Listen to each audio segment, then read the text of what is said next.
Biz an Bahçesaray yolu şu an çalışma var. Yaklaşık 1,5 saattir bu yol kapalıdır. Vatandaş mağdur olmuş. Biliyorsunuz.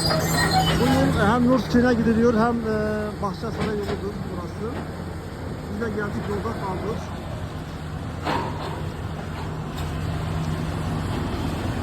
Burası ise hemen Takköy'ün altındadır.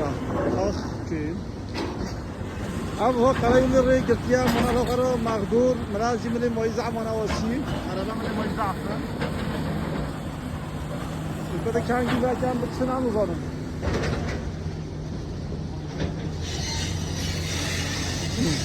La beni ziyaret tağıya, ama ziyaret tağıya nihaya. Yafa tavrı getirtin, hani çok musun? Allah kanka oraya bakacağım. Hani varım bana belki. Gel abi hangi hizmet orani. Abi geçici bir yol burada açacaklardı. İnsanlar mağdur olmazdı.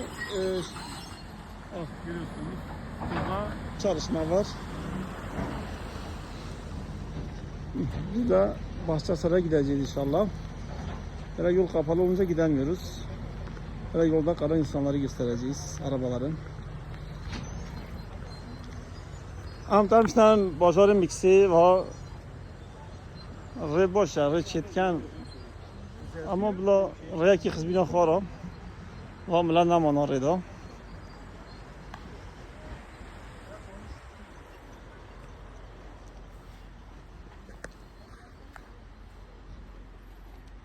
Adam kişin. Hala Abdullah.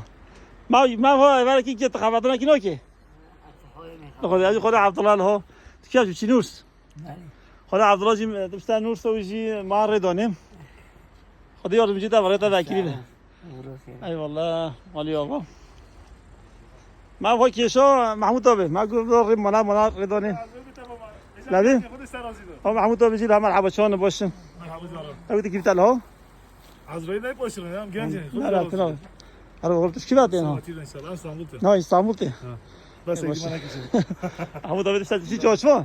Ben size sordum. Ha, iyi başarılar belki gibi. Ama araba andayıyor mamaya.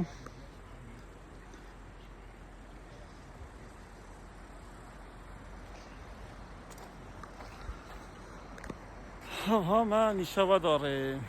Beni tağedo. مثلا وطلعني من لبس أكنيا أطلعت شهر وكنا رياكي دنا بنيرو عملتهم بيجا ود ساعات هم بهون عندي بيجي ساعات دي عندي بيجي ساعات عندي من اسطنبول هاتيا